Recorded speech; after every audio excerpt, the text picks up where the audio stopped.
Et hop, la deuxième partie. Alors après avoir vu les figurines de luxe, on s'intéresse aux action figures, donc les figurines issues des dessins animés. Donc d'abord on a celle de Batman, The Animated Series de 1990, réalisée par Bruce Timm. Donc vous devez connaître, donc voici le DVD, hein, il y en a eu plusieurs. Hein. Donc c'est chez Warner Bros, Warner Kids. Voilà. Donc si vous voulez les procurer, pour moi c'est vraiment la meilleure série de Batman qui a été faite. Hein. Donc elle a été diffusée pour près de 20 ans sur France 3, donc de 1990 encore aujourd'hui. Et donc vraiment la dernière qui a été diffusée, bon, franchement j'aime pas trop, donc je vous conseille vraiment, si vous voulez vous mettre un dessin animé de Batman, c'est celle-là qu'il faut prendre, Batman The Animated Series par Bruce Timm. Voilà. Donc pour revenir aux figurines, on peut voir que si on compare la jaquette du DVD avec la figurine que j'ai à vous présenter ici, on voit vraiment que c'est vraiment fidèle au dessin animé. Hein. Le symbole, le casque, la cape, même la cape un peu en tissu, donc c'est vraiment pas mal aussi ça. Ça change des figurines en plastoc. Donc la cape en tissu et voilà quoi, tout est semblable au dessin animé. Donc malheureusement le problème c'est qu'en fait on a, comme vous voyez sur ce personnage là, des harnais. Et en fait le problème c'est qu'ils ont rajouté des accessoires à Batman. Donc forcément c'est une série de jouets, donc ils ont rajouté des accessoires. Donc malheureusement on a un lance-missile, voilà que je vous montre ici. On a un lance-missile alors que Batman n'est pas du tout violent quoi, enfin aussi il se bat avec ses poings quand même, mais il n'utilise pas d'armes, il a utilisé qu'un pistolet il y a quelques années quand il était vraiment en rage, mais sinon il utilise pas d'armes, c'est pas vraiment donc ça c'est vraiment dommage qu'ils aient mis ça quoi. Et le problème aussi c'est qu'ils ont utilisé un jetpack. Donc un jetpack, voilà, ça sert à voler pour ceux qui connaissent pas. Et donc Batman franchement lui c'est pas vraiment le super-héros qui vole, hein, c'est plutôt le super-héros qui utilise des gadgets et justement il utilise des grappins. Donc là avoir un jetpack c'est un peu trop futuriste pour Batman je pense. Après c'est mon avis mais bon voilà. Donc sinon on a eu aussi une deuxième série de figurines. Donc c'est la série qui est récemment diffusée sur France 3. Donc on a plusieurs figurines. Donc je vais vous en présenter deux. Donc le pingouin. Donc voilà, donc vous inquiétez pas sur le chaboton hein, parce qu'il a un peu de mal à tenir. Donc le pingouin, donc voilà, malheureusement il ressemble beaucoup à la série, donc la série il faut aimer, donc ça reste très caricatural comme série. Hein. Donc voilà le pingouin qui a les cheveux orange, qui s'habille un peu en costard, tout démonté, donc voilà, vous aimez ou vous aimez pas. Moi perso j'aime pas. Et j'aime pas aussi cette figurine là parce que regardez, les seuls mouvements qu'on peut faire c'est hop, on bouge le petit bras, on le redescend, on le tourne, voilà, même pas, on peut même pas le tourner. Ah, ça devait arriver, le chapeau est tombé. Et le seul mouvement qu'on peut faire c'est faire bouger son bras, voilà. Donc c'est censé être un jouet, c'est censé être pour les enfants, c'est censé être dynamique et on a envie de jouer avec, là on a plutôt envie de le poser et ou de le jeter à la poubelle. Donc voilà, et l'autre figurine que je vais présenter par contre celle-là j'aime bien parce que j'aime bien Man-Bat, hein, c'est un personnage que j'aime bien dans l'univers de Batman. Donc je trouve qu'il est pas mal refait au niveau de la caricature. Donc je vous le montre comme ça vite fait ici. Donc voilà, donc Man-Bat. Voilà, excellent. Je trouve qu'il est vraiment pas mal fait. Donc si vraiment vous voulez vous mettre aux séries de jouets, moi je vous conseille cette série-là, la série des Batman. Voilà. Et sinon on a aussi un autre DVD à vous présenter. Donc j'ai aussi la Ligue des Justiciers, donc ou la Ligue de Justice, ou en anglais Justice League Unlimited. Donc excusez-moi pour mon accent, j'ai pas un accent super. Donc voilà, vous devez sans doute connaître avec les personnages, les icônes DC, quoi, Flash, Superman, etc., etc.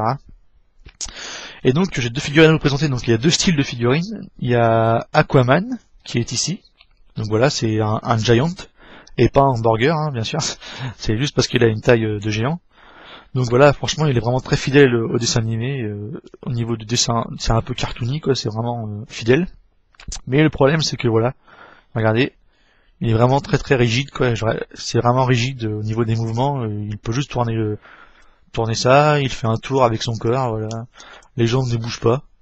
Voilà, donc c'est censé être un jouet, quoi. Donc on a envie de le torturer, on a envie de jouer avec, quoi. Et là, on peut pas.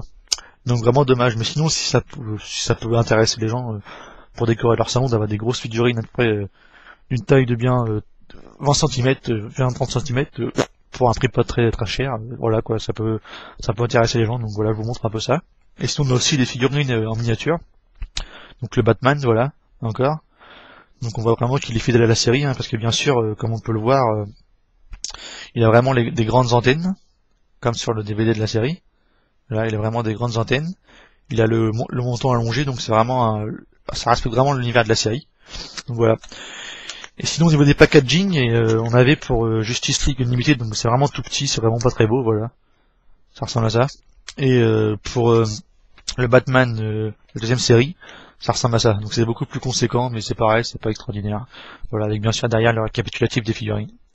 Et malheureusement on a une traduction en italien et en anglais, mais pas en français. Donc c'est The Penguin et El Pinguino. Donc voilà.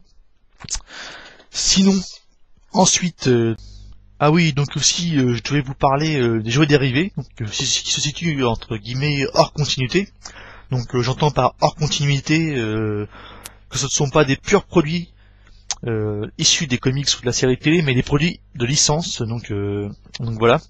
Et on a bien sûr plusieurs séries. Donc on a les séries, par exemple les séries qui sont dérivées de Kinder. Donc chez les Kinder, on a eu des Snoopy. Donc les Snoopy, voilà.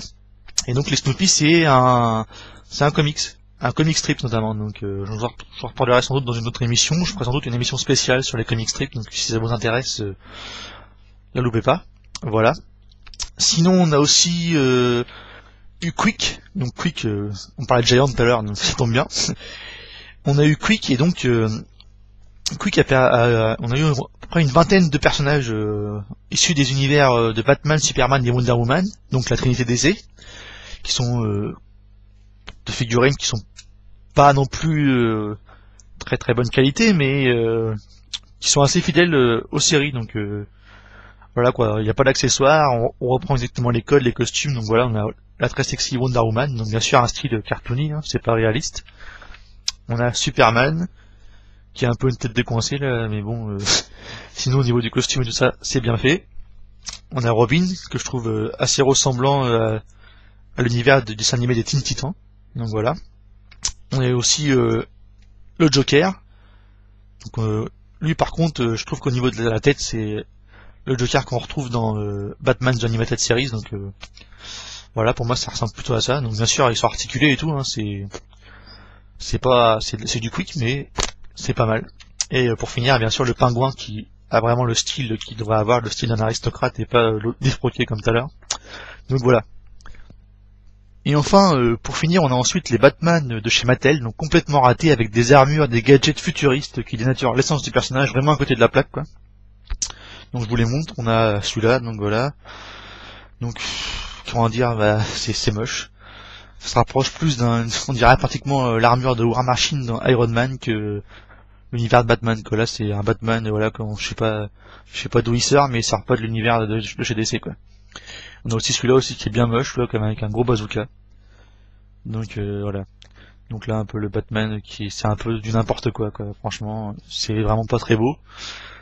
C'est vraiment pour vendre, quoi. Donc voilà.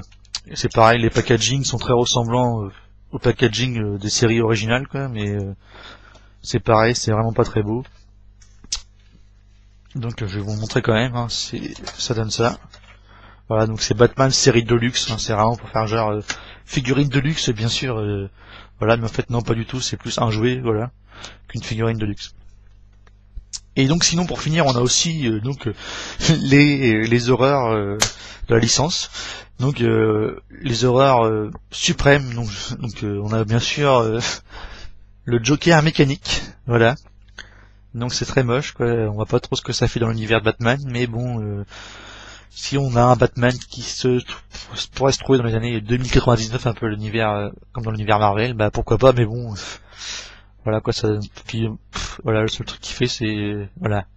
Voilà, on dirait un vieux dentier, c'est moche, quoi, c'est pas très très beau. Donc voilà, je vous laisse un peu avec le Joker pour finir l'émission, et donc je vous dis à la prochaine fois. Et voilà, donc laissez des commentaires, et puis j'espère que cette émission vous a plu, comme toujours. N'hésitez pas à m'envoyer des messages, des critiques, pourquoi pas, ça me dérange pas. Et ou alors un comic sur lequel vous voulez que je vous parle, donc pas de souci avec ça, vous m'envoyez ça. Allez, ciao ciao.